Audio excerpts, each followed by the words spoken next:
I'm Adrienne, your sex positive bestie, here for sexy talk, real stories, and tips that just hit. Ready to play? Let's go. Hey Cravers, Happy New Year and cheers to 2026. I know I'm a day late, but it was worth it, okay? So yesterday when I got home from work, I walked in the door and Mr. Wright was like, hey, I can make you a drink or you can sit on my face. And I was like, let's go. Ding, ding, ding. The latter every time. Let's get it on. And so we had a really hot sesh. And when we were done, I just wanted to cuddle with him on the couch, make dinner, and have a relaxing night with a margarita. And so I'm sorry. I know you don't blame me though, right? Okay, so let me tell you first about New Year's Eve in Times Square. Everyone's been asking me, oh my God, how was it? Are you going to do it again? It was amazing to watch the ball drop. We were behind the ball, and to be out there with the most energetic, electric vibe you could ever imagine, the confetti in the air, everyone's so excited to be there. It was really incredible. The fireworks, it was absolutely incredible. However, it's a lot. And I'm someone who, I don't really get freaked out in crowds. I am very comfortable being in New York City. I've spent a lot of time there. And it still, to me, was so overwhelming. And I think the biggest thing that people don't realize is they shut down 10 blocks of New York, right? So from 40th to 50th, there's checkpoints everywhere. And we barely got in. It took us 1 solid hour to get 2 blocks to our party, which started at 7 p.m. And imagine, so the people that you see in the actual crossroads, they are filing in. I watched them. There are seas of people filing in, wearing their diapers, yes, and carrying pads. I know it's insane, but there's nowhere else to go for almost 12 hours. And they are filing in, and it's unbelievable to watch and to witness. And if you're not in by 2:30, 3 o'clock, you're not getting in. And it was so funny to me. There was a lot of people who I saw on our way in through the checkpoints. Now we had a pass and they were like, how are you getting in? What are you doing? And people actually showed up, to Times Square thinking they were just going to walk in and maybe catch, a glimpse of the ball. And it's just not like that. It's a lot. And so if you are planning to go, if it's on your bucket list, like it was on mine, I highly recommend doing it. However, you have to have a plan. And the best thing, if you ask me, is to go to a private party, stay in a room, pay the premium for the room, do a private event. Find a way to get in that way. I think standing in the streets, it's a lot. And like I said, if you are planning to do that and you want to do that, and I'm sure it's amazing, you need to really prepare. I would suggest taking Imodium, doing the diaper and pad thing, which sounds insane, but that's literally what you have to do. And also, I would get there probably at no later than 9 in the morning, maybe even earlier. That's how insane and intense it was. But it was a fabulous time. We took the train up. It was a quick turn. We took the train up on New Year's Eve and got into the city around noon, and just were mind blown by the crowds. We were only staying 2 blocks away, and it was insane. We found this awesome bar in Midtown, which I'm not a huge fan of Midtown, but it's very touristy and it's so expensive.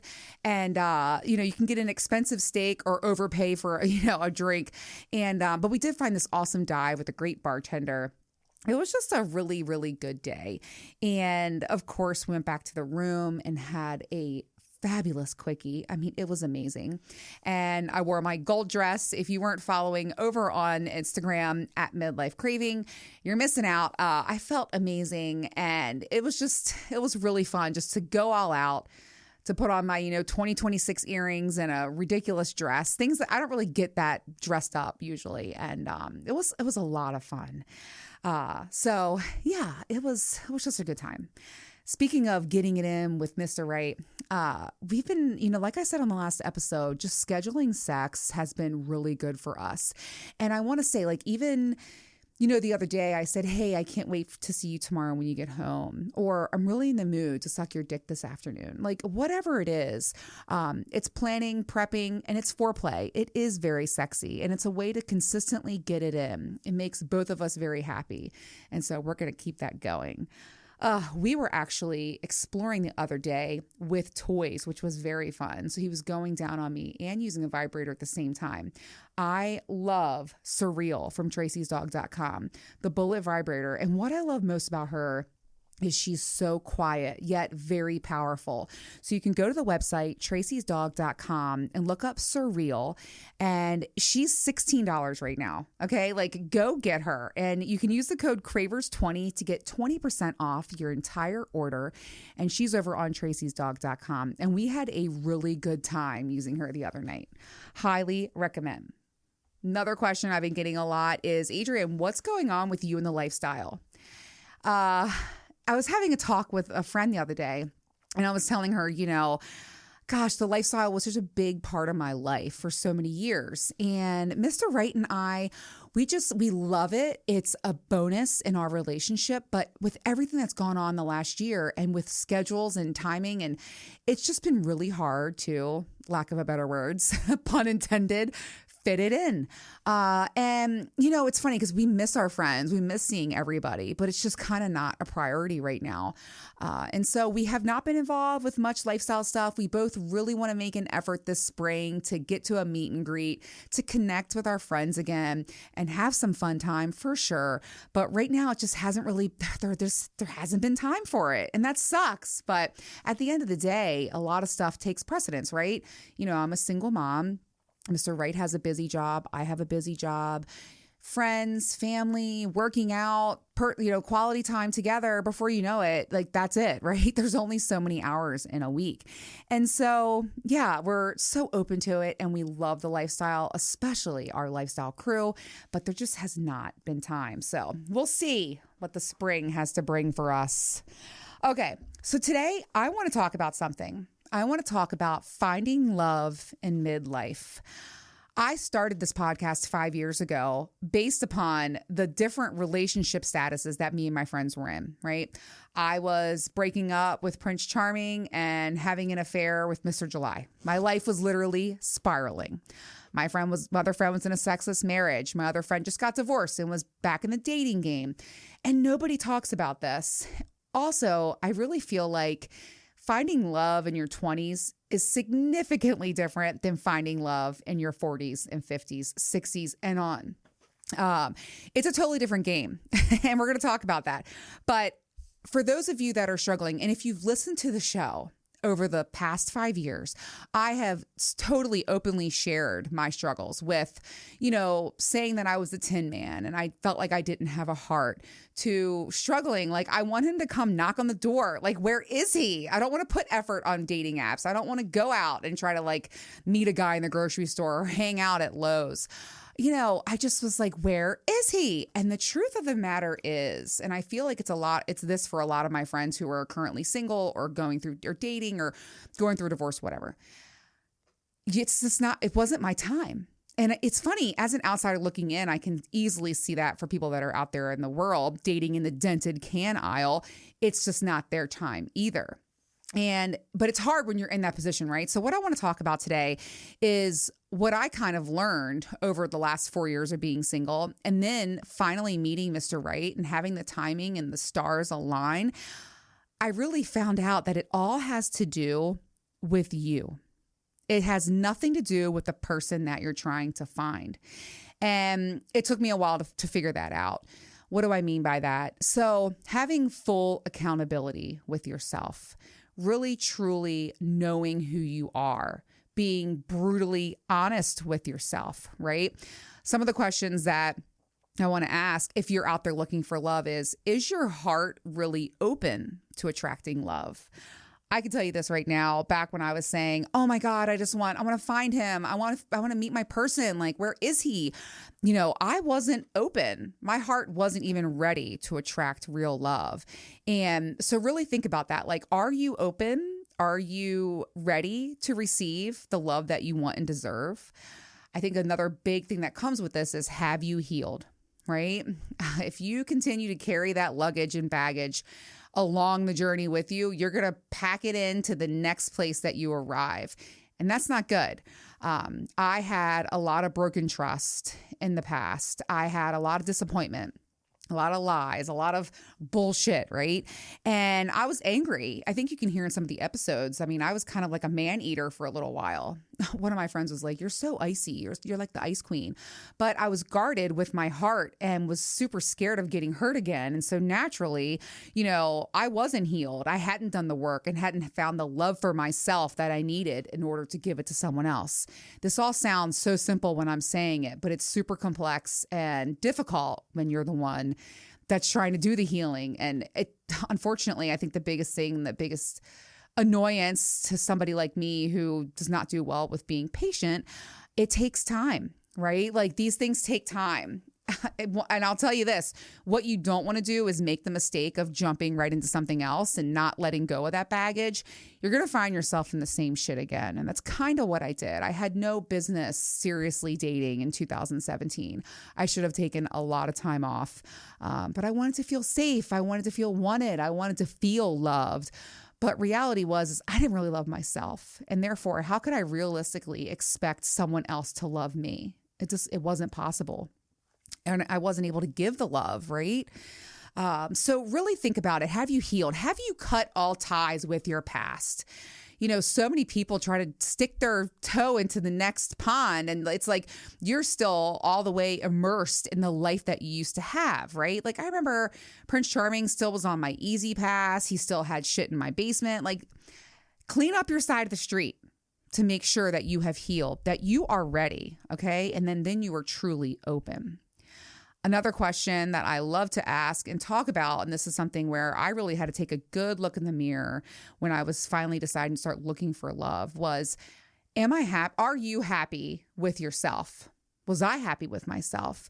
And the truth was I wasn't. I made a ton of mistakes. I really needed to focus and heal my heart and love myself again. Know who I was. I think one of the biggest things for me was defining my core values, what was important to me, and knowing that that's what I was going to look for in another partner.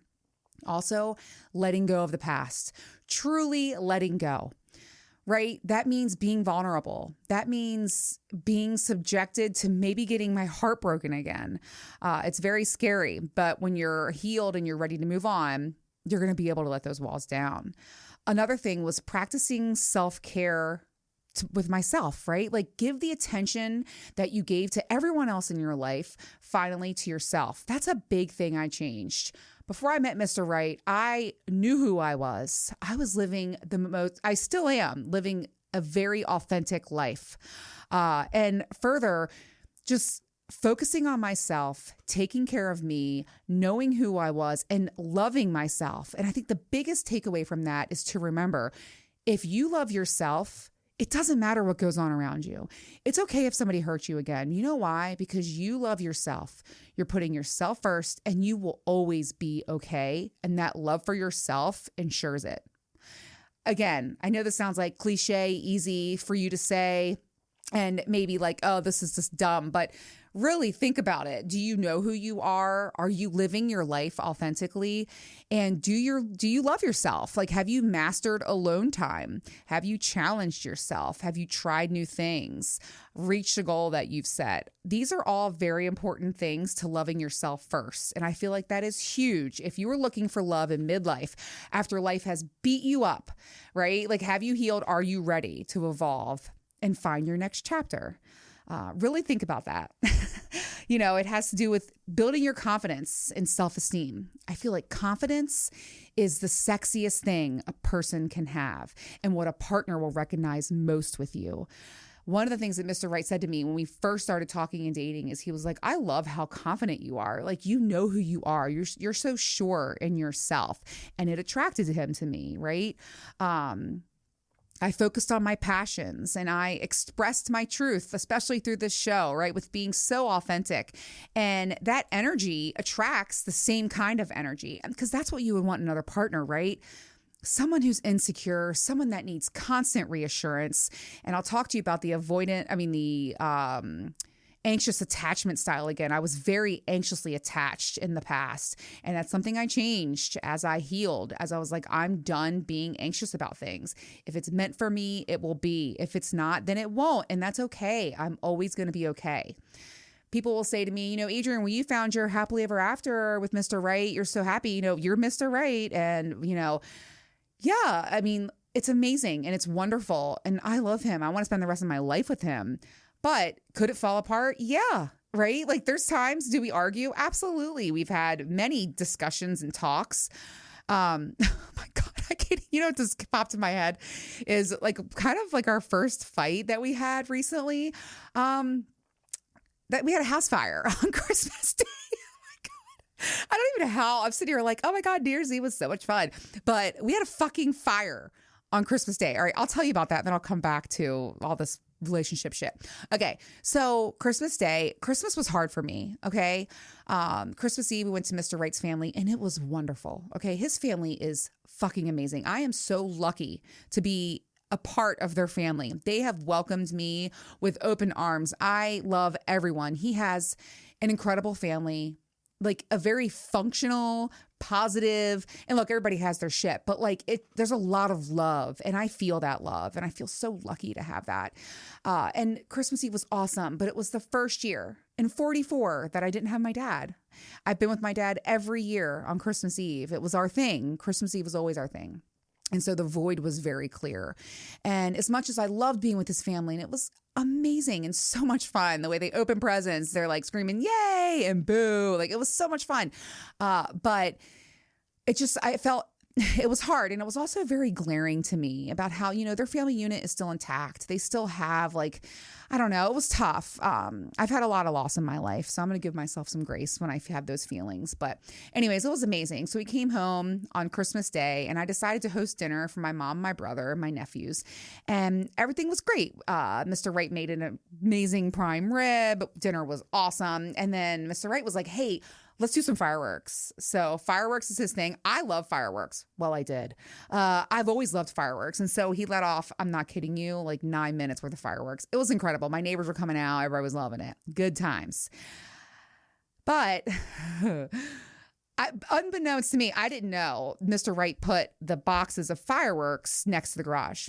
So we go inside. We're cleaning up dinner, doing our thing. The kids are so excited. We start opening presents and I hear boom, boom, boom, boom, boom on the door. And I'm like, fuck. I said, Mr. Wright, Popo's here. Like, you're going to have to, because the neighborhood was full of smoke. Like, it was too many fireworks, but it's Christmas.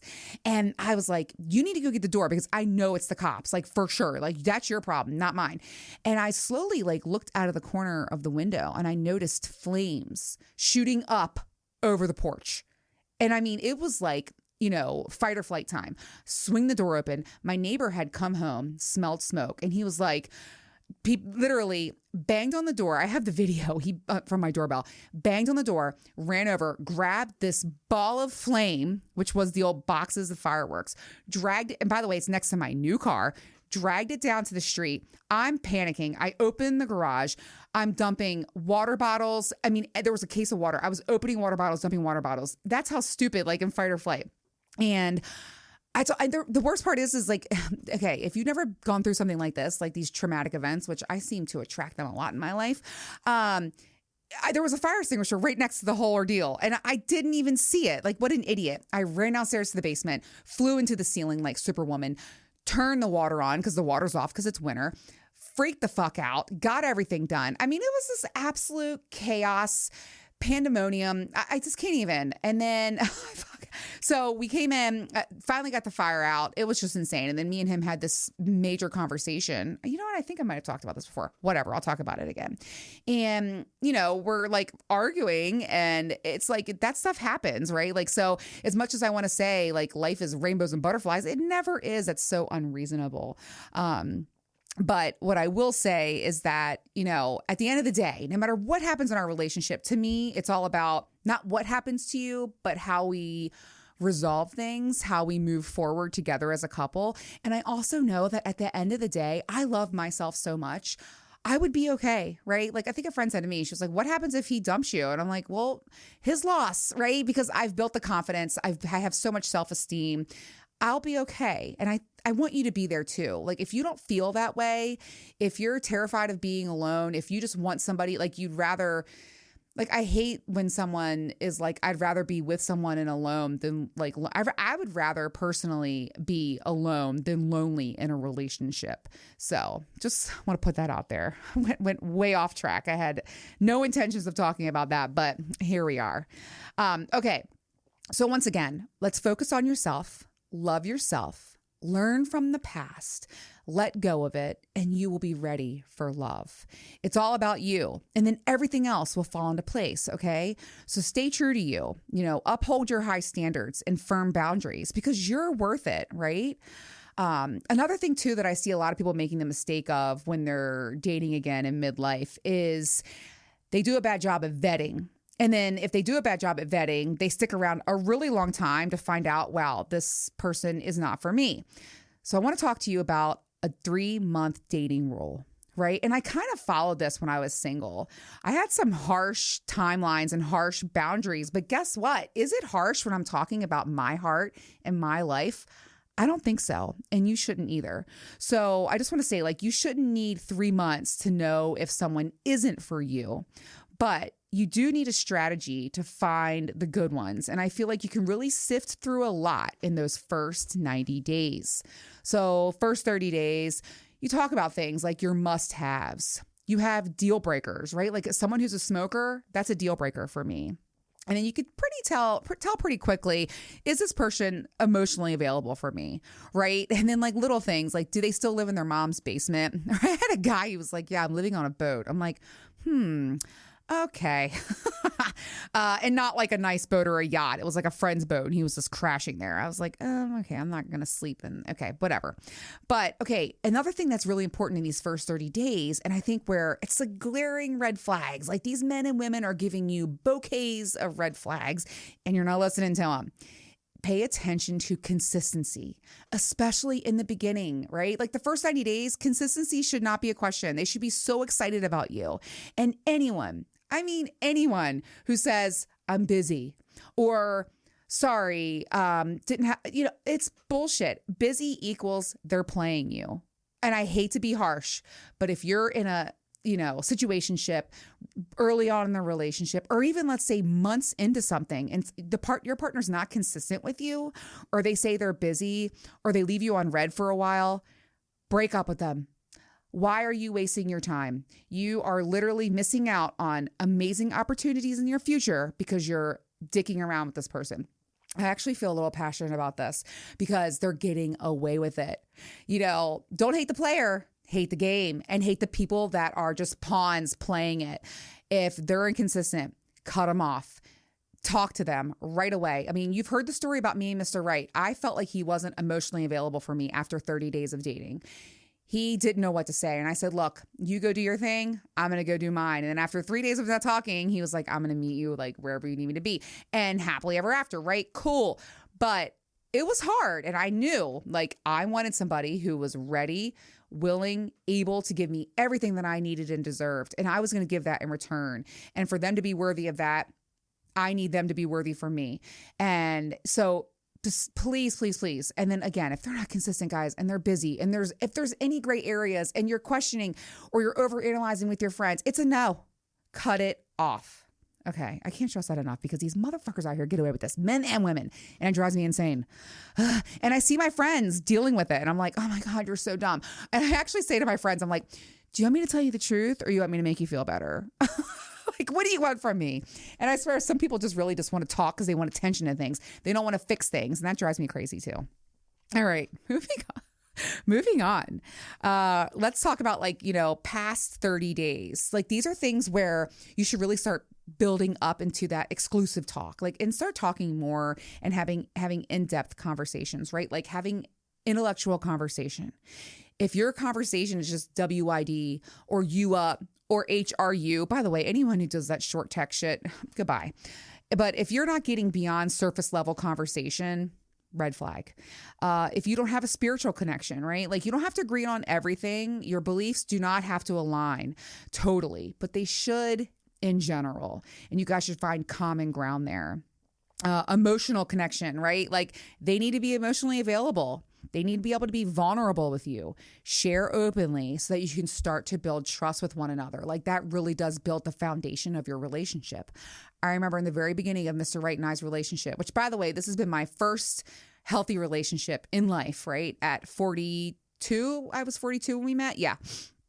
You know, this is something that like is a big deal. And so I remember the first couple of weeks of talking to each other, we told each other our deepest, darkest secrets. And both of us were so open with sharing. And that really did build a lot of trust with one another. Last but certainly not least, and something I'm extremely passionate about, is the physical connection, right? Like, do you have that mutual attraction and intimacy?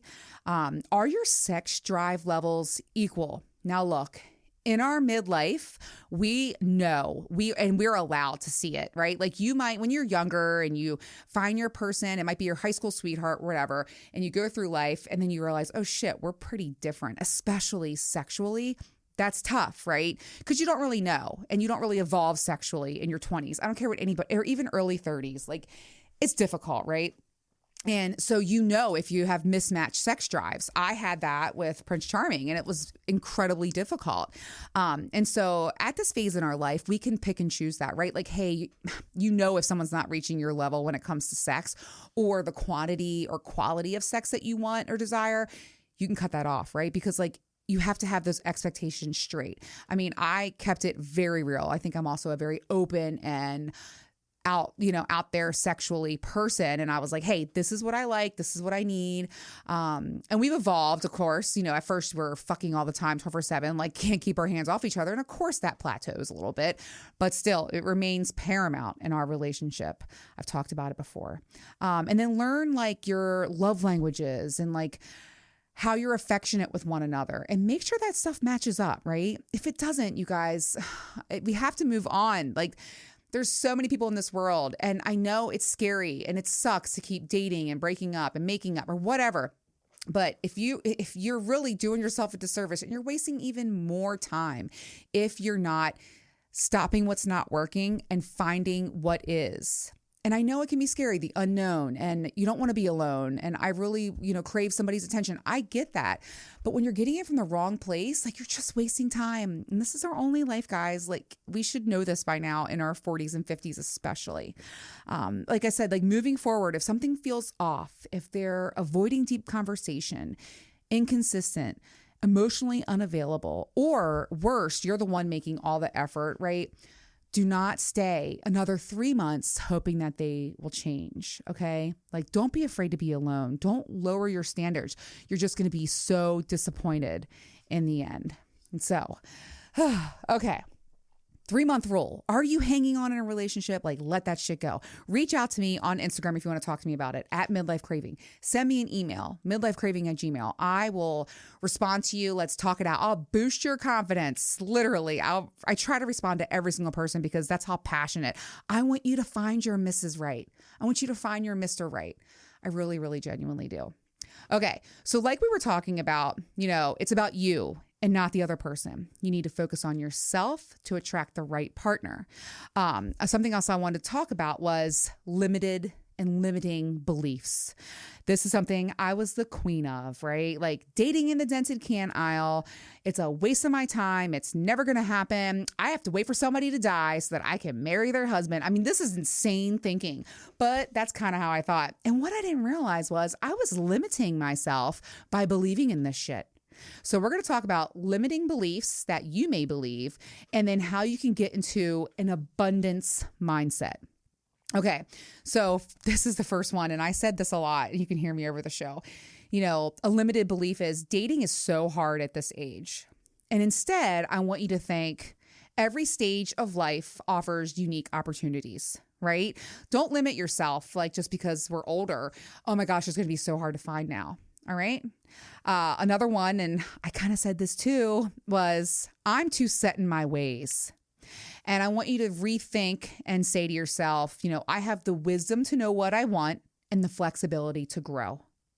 If I can change, anybody can change. So that's a really good one. like I was talking about earlier with like, oh my God, I got to wait for somebody to die. All the good ones are taken. That's a really limited belief. And I want you to think to yourself, there are many amazing people out there looking just like me. My brother's single and he's an amazing man. He is so loyal. He is so giving and caring and kind. And he loves he is just such an amazing human being. And I just want him to he's not ready to find love yet. Like he's not looking, but like when he is, I just want the very, very best for him. And there's people out there still like that, like me and you, like I was out there. You might be out there. You're a great and amazing person. Why do you think that there's not someone else out there just like you? So that was a big one for me because I used to always be like that. Another one is, and I talk about me being the Tin Man and not having a heart, is because my limited belief was I've been hurt so many times. I don't want to go through this again. I don't want to put myself out there. And I want you to think of it this way. I have learned and grown so much from my past, right? Like we're not going to make those same mistakes again. And if you spend the rest of your life looking back at all the bad and horrible things that have happened to you, you're missing out on the horizon, baby. So remember, the windshield's bigger than the rear view. We're only moving and looking forward. You cannot keep looking back. You have to let that shit go. And also don't let your past be a dictator of your future. Change that for the better. Because we're learning and we're growing and we're ready to move forward.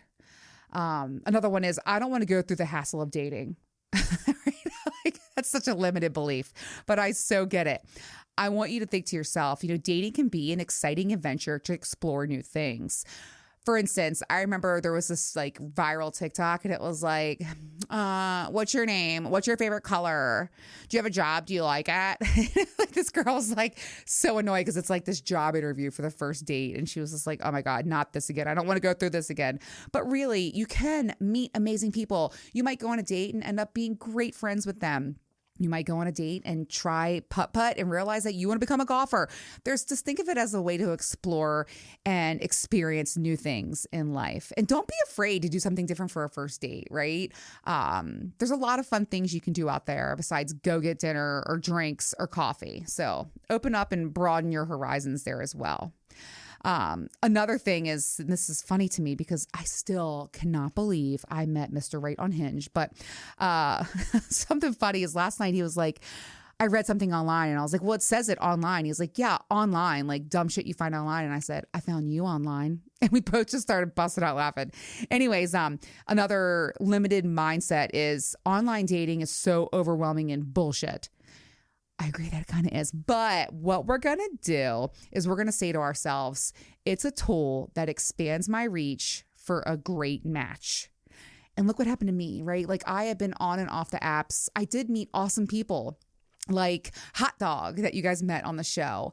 And even through Instagram, I met Baywatch, right? It is a great way to meet people. And then I found my, forever with Mr. Right. And that's huge. That's a big deal. So keep putting yourself out there. Keep having the belief. And if you follow the rules of loving yourself first, not bending or breaking on any of your boundaries or, commitments that you already have with yourself, and further, not wasting time with anyone over this 90-day period, you're really going to be able to vet people well, keep yourself available until you find the right one. All right. I really, really, really believe in that. Another thing that's a very limited belief is saying it's too late for me to find love. And that one hurts, right? I just want to say to you, change that mindset to love can happen at any age and any stage of life. I unfortunately was at another funeral this past weekend. My aunt passed, and she had a pretty wild life. It's funny because one of the things she said to me before I got married was, you can love them, but don't marry them.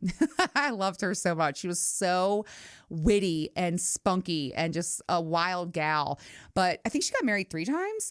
And it's cracking me up. She got married in her 50s and then again in her 70s. I mean, you never fucking know. Okay. So remember, it can happen at any age and any stage of life. All right.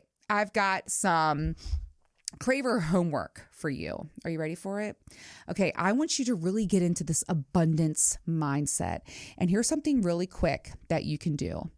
I I want you to write the qualities of what you liked about your last partner, because that will help you differentiate between the qualities you like in a partner and the man itself. Then you'll have a list of what you like in a potential partner, which is also helpful. I know a lot of us are trying to get over our past. A lot of us have put somebody on a pedestal. A lot of times I hear my friends saying, well, with blank, we did this, and with blank, I needed that, and with blank, he would do. Okay, we're not going to talk about them anymore, but find out what qualities you liked in them, so that can help you vet a partner that has those, that because now you know, and that list you made will be very helpful.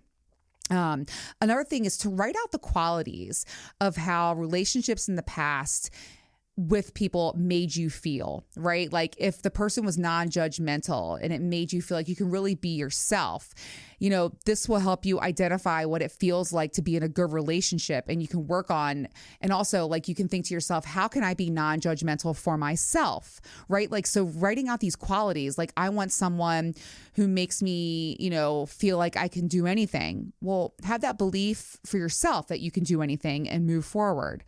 Another thing too, and something that I really do believe in is, having journaling or meditation or a timeout where you can really focus. Like even if that's making like a plus minus list or whatever in your life, having that time to manifest things, do a vision board, whatever it takes, set goals for, it's the beginning of the year, set goals for this year and follow through with them. Okay. Have this abundance mindset for yourself. All right.